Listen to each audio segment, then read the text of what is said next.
Hi all, welcome back. Dhurandhar the revenge അല്ലെങ്കിൽ ദുരന്തർ 2 എന്ന സിനിമയുടെ വിശേഷങ്ങളാണ് ഇന്നത്തെ വീഡിയോയിൽ ചർച്ച ചെയ്യുന്നത്. Dhurandhar 2 written and directed by Aditya Dhar. നമുക്കറിയാം ദുരന്തർ എന്ന് പറഞ്ഞ സിനിമ എത്രത്തോളം ഇമ്പാക്റ്റ് ഇന്ത്യൻ സിനിമയിൽ അല്ലെങ്കിൽ ബോളിവുഡിൽ ഉണ്ടാക്കി എന്നുള്ളത് നമ്മളെല്ലാവരും കണ്ടതാണ്. അപ്പോൾ അതിൻ്റെ തുടർച്ചയായിട്ടാണ് ദുരന്തർ 2 എന്ന് പറയുന്ന സിനിമ വരുന്നതും വളരെയധികം റിസപ്റ്റിവിറ്റിയാണ് ഉണ്ടായിരുന്നത്. കാരണം ഈ സിനിമ റിലീസ് ചെയ്യാനിരുന്നത് മാർച്ച് 19 ആയിരുന്നെങ്കിൽ ഇതിൻ്റെ പ്രിവ്യൂ ഷോ അല്ലെങ്കിൽ പ്രീമിയർ ഷോ മാർച്ച് 18 വൈകിട്ട് 5 മണിക്കായിരുന്നു ഒരു ഷെഡ്യൂൾ ചെയ്തിട്ടുണ്ടായിരുന്നത്. ഹിന്ദി കൂടാതെ മലയാളം, തമിഴ് ലാംഗ്വേജസിൽ കേരളത്തിൽ റിലീസ് പറഞ്ഞിട്ടുണ്ടായിരുന്നു. ആദ്യം തന്നെ എനിക്കിതിൻ്റെ ഡിസ്ട്രിബ്യൂട്ടർ സൈഡ് അല്ലെങ്കിൽ ഇതിൻ്റെ പ്രൊഡക്ഷൻ സൈഡിനോട് ഭയങ്കര കടുത്തൊരു എതിർപ്പോടു കൂടിയാണ് ഞാൻ ഈ വീഡിയോ തുടങ്ങുന്നത്. കാരണം മലയാളവും തമിഴും ബുക്ക് ചെയ്ത ആൾക്കാർക്ക് ഈ പറഞ്ഞ പ്രീമിയർ ഷോ അല്ലെങ്കിൽ പ്രിവ്യൂ ഷോ കാണാൻ പറ്റിയില്ല, ഷോ നടന്നില്ല. ഇനി ഹിന്ദി ബുക്ക് ചെയ്ത ആൾക്കാരായിക്കോട്ടെ, ഈ സിനിമ പല തിയേറ്ററുകളിലും 5 മണിക്ക് പറഞ്ഞിരുന്നത് കണ്ടൻറ്റ് എത്താൻ അല്ലെങ്കിൽ കണ്ടൻറ്റ് അപ്ലോഡ് ആവാനുള്ള ഡിലേ കാരണം സിനിമ തുടങ്ങാൻ ഏകദേശം അര മുതൽ 3/4 മണിക്കൂർ വരെ വൈകി. ഞാൻ ബുക്ക് ചെയ്തിരുന്ന 18 രാത്രി 9:45 ഷോ ആയിരുന്നു. ഷോ തുടങ്ങിയപ്പോൾ 10:15 കഴിഞ്ഞു. നിങ്ങൾ ആലോചിക്കണം, ഈ സിനിമ 3 മണിക്കൂർ 50 മിനിറ്റ് ഉണ്ട്. അപ്പോൾ അത്രയും ദൈർഘ്യമുള്ളൊരു സിനിമ 10 മണിക്ക് ശേഷം തുടങ്ങുമ്പോൾ തീരാൻ ഏകദേശം 2-2:30 എത്തും. പക്ഷേ അവിടെയാണ് ദുരന്തറിൻ്റെ ഒരു ഏറ്റവും വലിയ പോസിറ്റീവ് ഇരിക്കുന്നത്. അതായത് 4 മണിക്കൂർ ലിറ്ററലി പോകുന്നത് നമ്മൾ അറിയത്തില്ല. അത്രയ്ക്ക് വെൽ സ്ട്രക്ചേർഡായിട്ട്, വെൽ പ്ലാൻഡ് ആയിട്ട് അല്ലെങ്കിൽ പക്കയായിട്ടാണ് അതിൻ്റെ സ്ക്രീൻ പ്ലേ, അതിൻ്റെ ഡയറക്ഷൻ എക്സിക്യൂട്ട് ചെയ്ത് വെച്ചേക്കുന്നത്. ദുരന്തർ 1 ആയിക്കോട്ടെ, ഈ പറഞ്ഞ കണക്ക് 3 മണിക്കൂർ 50 മിനിറ്റ് ഡ്യൂറേഷൻ ഉണ്ടായിരുന്നു. അതും പോകുന്ന ആ ഒരു പേസ്, ഒൺസ് സിനിമ തുടങ്ങിക്കഴിഞ്ഞാൽ ആ പേസ്, ആ ഒരു മൊമെൻറ്റം കീപ്പ് ചെയ്ത് പോകുന്നത് നമുക്ക് ആ ഒരു ലാഗ് ഫീൽ ചെയ്യത്തില്ല. എക്സാക്ട്ലി ഡിറ്റോ സെയിം ആയിട്ട് തന്നെയാണ് ദുരന്തർ 2 ദ റിവഞ്ചിലും. നമുക്ക് ആ ലാഗ് ഫീൽ ചെയ്യുന്നില്ല. തുടങ്ങിക്കഴിഞ്ഞാൽ അതൊരു ഫ്ലോയിൽ ഇങ്ങനെ അങ്ങോട്ട് പോകും. അത് ആ സ്ക്രീൻ പ്ലേ നമുക്ക് ഫുൾ ക്രെഡിറ്റ്സ് കൊടുത്ത് പറ്റും. അത്രയ്ക്ക് അടിപൊളിയായിട്ട് നല്ല രീതിയിൽ റിസർച്ച് ചെയ്ത് നല്ല രീതിയിൽ ചെയ്തു വെച്ചേക്കുന്ന ഒരു വർക്കാണ്. ഈ സിനിമ 2 ആസ്പെക്റ്റ് ഉണ്ട്. പൊളിറ്റിക്കൽ ആസ്പെക്റ്റ് ഉണ്ട്, സിനിമ എന്നുള്ളൊരു രീതിയിലും ഉണ്ട്. അപ്പം 2 രീതിയിൽ ഞാനിതിനെ അനലൈസ് ചെയ്യുന്നുണ്ട്. സിനിമയായിട്ട് എടുക്കുകയാണെങ്കിൽ പീക്ക് ഐറ്റം, അഡാർ ഐറ്റം, ഒരു രക്ഷയില്ല. Cinematic experience top notch and performance side doubt ആ സിനിമ റൺവീർ സിംഗ് ആണ് റൺ ചെയ്യുന്നത്. റൺവീർ സിംഗിൻ്റെ പെർഫോമൻസ് ഒരു രക്ഷയില്ല. എത്ര ഹാറ്റ്സ് ഓഫ് മാൻ എത്ര എടുത്തു പറഞ്ഞാലും മതിയാവത്തില്ല. കാരണം അമ്മാതിരി പെർഫോമൻസ്, പീക്ക് ലെവൽ പെർഫോമൻസ്. പുള്ളി ചിലപ്പോൾ നാഷണൽ അവാർഡ് വരെ ഈ സിനിമയ്ക്ക് കിട്ടിയേക്കാം പുള്ളിക്ക്. കാരണം അമ്മാതിരി അടിപൊളി പെർഫോമൻസ്. 2000-ലാണ് സിനിമ തുടങ്ങുന്നത്. 6 ചാപ്റ്റേഴ്സായിട്ട് ഒരു നോൺ ലീനിയർ പാറ്റേണിലാണ് സിനിമ പോകുന്നത്. എന്നാൽ പോലും നമുക്ക് ഒട്ടും എന്താ പറയുക, ബോറടിപ്പിക്കാതെ കൊണ്ടുപോകുന്നുണ്ട്. അപ്പോൾ പലതരം ഇമോഷൻസിലൂടെ ക്യാരക്ടർ കടന്നു പോകുന്നുണ്ട്. ഇതിൻ്റെ സിനിമയുടെ തുടങ്ങുന്ന ആദ്യത്തെ ഒരു 45-50 മിനിറ്റ് തന്നെ നമുക്ക് പൈസ വസൂലാവാനുള്ള സാധനമുണ്ട്. അമ്മാതിരി പെർഫോമൻസും അമ്മാതിരി ഒരു സ്ക്രീൻ പ്ലേയിൽ തുടങ്ങി. പിന്നീട് ഓരോ വർഷം കൂടുന്തോറും ഉള്ള കാലഘട്ടങ്ങളിലൂടെയാണ് പോകുന്നത്. റൺവീർ സിംഗിൻ്റെ ലൈഫ് എത്രത്തോളം ഒരു സ്പൈ അല്ലെങ്കിൽ ഈ പറഞ്ഞ റോയിലേക്ക് സപ്പോർട്ട് ചെയ്ത് നിൽക്കുമ്പോൾ എങ്ങനെ അത് ചേഞ്ചസ് വരുന്നു. ആ ക്യാരക്ടർ ഈ പറഞ്ഞ പാകിസ്ഥാൻ എന്ന് പറഞ്ഞ സ്ഥലത്ത് അല്ലെങ്കിൽ അവിടുത്തെ ഈ പറഞ്ഞ ലാരി അല്ലെങ്കിൽ ഇസ്ലാമാബാദിൻ്റെ കറാച്ചിയിലെ പ്രധാനപ്പെട്ട ഒരു സ്ഥലം, സ്ട്രാറ്റജിക് ആയിട്ടുള്ള പൊളിറ്റിക്കലി ഇമ്പോർട്ടൻ്റ് ആയിട്ടുള്ള സ്ഥലത്ത് അദ്ദേഹം ഉണ്ടാക്കിയെടുക്കുന്ന ഇൻഫ്ലുവൻസും അദ്ദേഹത്തിൻ്റെ ആ ഒരു സ്റ്റേജ് ബൈ സ്റ്റേജ് പ്രോഗ്രസ്സും അദ്ദേഹത്തിനെ ഏൽപ്പിച്ച മിഷൻസ് അദ്ദേഹം എങ്ങനെ കംപ്ലീറ്റ് ചെയ്യുന്നു എന്നുള്ളൊരു ഇതിൻ്റെ ഡീറ്റെയിൽഡ് ആയിട്ടുള്ളൊരു പോർട്രേറ്റാണ് ദുരന്തർ 2. എന്നെ സംബന്ധിച്ച് പേഴ്സണലി ദുരന്തർ 1 ആയിരുന്നു എനിക്ക് കുറച്ചും കൂടി ഭയങ്കരം. കാരണം ഞാൻ പറഞ്ഞ കണക്ക് ഇതിലെ പീക്ക് ലെവൽ പെർഫോമൻസ് ആയിട്ടുള്ള അക്ഷയ് ഖന്നയുടെ പെർഫോമൻസും പിന്നെ ഈ പറഞ്ഞ റൺവീറും കൂടാതെ ബാക്കിയുള്ളവരൊക്കെ കൂടി നല്ലൊരു പീക്ക് ലെവൽ പെർഫോമൻസ് ഓറിയൻറ്റഡും പിന്നെ കുറച്ചും കൂടി എന്താ പറയുക, എല്ലാ ഇമോഷൻസും കണക്ട് ചെയ്ത് സോങ്സ് ഒക്കെ ആയിക്കോട്ടെ എല്ലാം കൊണ്ടും ഒരു പക്ക പാക്കേജ് ആയിരുന്നു 1. 2ലേക്ക് വരുമ്പം മ്യൂസിക് സൈഡ് ഒരു രക്ഷയില്ല. അടിപൊളി ടോപ്പ് നോച്ചാണ്. ആൻഡ് ഇതിൻ്റെ മ്യൂസിക് വർക്ക് എല്ലാം അടിപൊളിയാണ്. പക്ഷേ എല്ലാ ഒരു പ്രശ്നം എന്ന് വെച്ചാൽ ഇവരുടെ കണ്ടൻറ്റ് വാസ് 2K ആൻഡ് ഇതിൻ്റെ സൗണ്ട് മിക്സിങ് വാസ് എനിക്ക് തോന്നുന്നു 5.1 ആണ്. ഡോൾബി മിക്സിങ് അത്രത്തോളം എഫക്റ്റ് ഉണ്ടാക്കിയില്ലെങ്കിൽ പോലും കൊടുത്തേക്കുന്ന സ്കോറിങ്ങും കാര്യങ്ങളൊക്കെ ഒരു രക്ഷയില്ലായിരുന്നു. പിന്നെ സഞ്ജയ് ദത്തിൻ്റെ ക്യാരക്ടർ മറ്റേതിലെ അപേക്ഷിച്ച് ഇതിൽ കുറച്ച് ലോ ആയിട്ട് എനിക്ക് ഫീൽ ചെയ്ത. മേ ബി ഒരു പക്ഷേ റൺവീറിൻ്റെ ഔട്ട് പെർഫോമൻസ് കൊണ്ടായിരിക്കാം അങ്ങനെ തോന്നിയിട്ടുള്ളത്. അതർ ദാൻ ദാറ്റ് ഈ സിനിമ ശരിക്കും പക്ക തിയേറ്റർ എക്സ്പീരിയൻസ് ആയിരുന്നു. പക്ക അടിപൊളി. എന്നാൽ നമ്മുടെ പൈസ വസൂലാണ്. തിയേറ്ററിൽ തന്നെ കണ്ടാൽ ഇതിന് ഫീൽ ചെയ്യാൻ പറ്റും.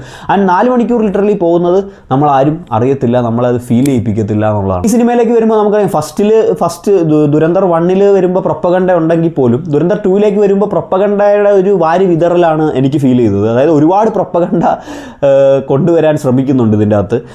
ആൻഡ് ഇതിൽ നരേന്ദ്രമോദിയുടെ ഒരു എന്താ പറയുക, ഒരു ബ്രാൻഡിങ് ആണ് ഈ സിനിമ കൈൻഡ് ഓഫ്. അതായത് പുള്ളിയുടെ പരസ്യങ്ങൾ നമ്മൾ കാണുന്നുണ്ട്. സെൻട്രൽ ഗവൺമെൻറ് പരസ്യങ്ങളൊക്കെ അപേക്ഷിച്ച് അതിനേക്കാളൊക്കെ പക്ക ബ്രാൻഡിങ് പുള്ളിക്ക് കിട്ടിയിട്ടുണ്ടാവുക ചിലപ്പോൾ ഈ ഒരു സിനിമ ഉണ്ടായിരിക്കും.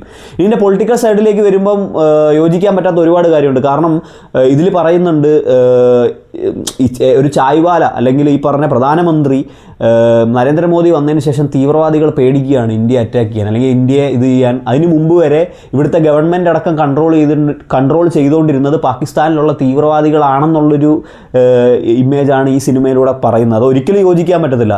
കാരണം എത്രത്തോളം വർഷം ഇന്ത്യയാക്കി എടുത്തൊരു പ്രസ്ഥാനം ഇവിടെ ഭരിച്ചിട്ടുണ്ട് എന്നുള്ളത് ഇവിടുത്തെ എല്ലാ ജനങ്ങൾക്കും അറിയാവുന്ന കാര്യമാണ്.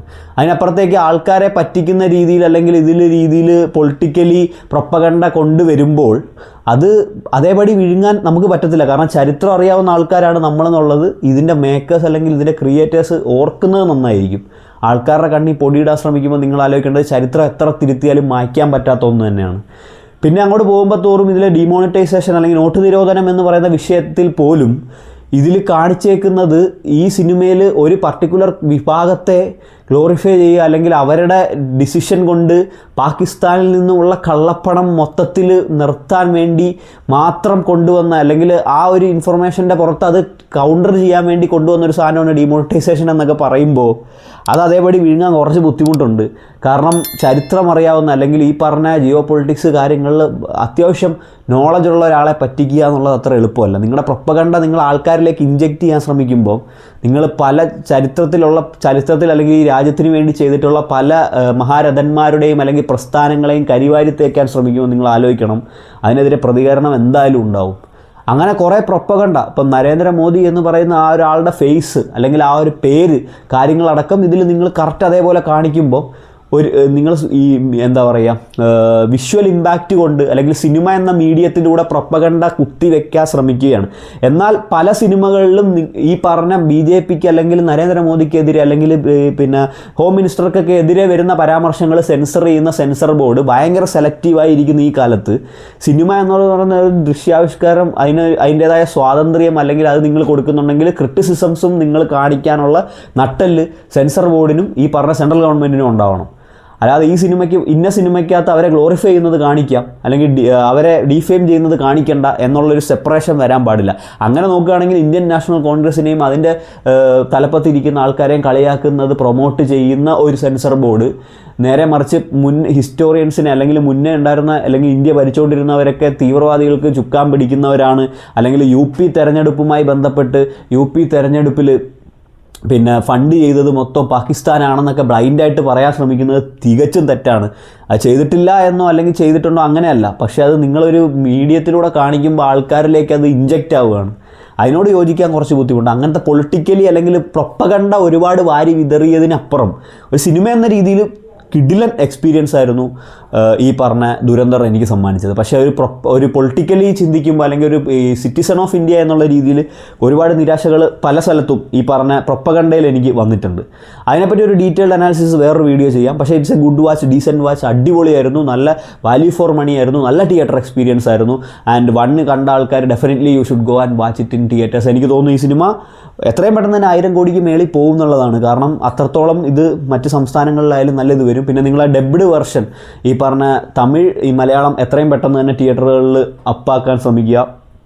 പിന്നെ സബ് ടൈറ്റിൽസ് എല്ലായിടത്തും പ്രൊവൈഡ് ചെയ്യാൻ ശ്രമിക്കുക. ഞാൻ കണ്ടെടുത്തുണ്ടായിരുന്നു.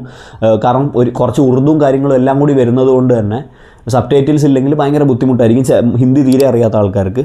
അപ്പോൾ അതും കൂടി എൻഷുർ ചെയ്താൽ it's A decent watch and good watch. And ഇത്രയും ഗൂസ് ബംസ് ഉണ്ടാക്കിയ ഒരു സിനിമ, അതായത് സിനിമാറ്റിക് എക്സ്പീരിയൻസിൽ ഗൂസ് ബംസ് ഉണ്ടാക്കിയ ഒരു ബോളിവുഡ് സിനിമ കുറേ നാളുകൾക്ക് ശേഷമാണ്. ഒരുപക്ഷെ ദുരന്തർ 1 ശേഷം ദുരന്തർ 2 തന്നെ ആയിരിക്കും തോന്നുന്നു.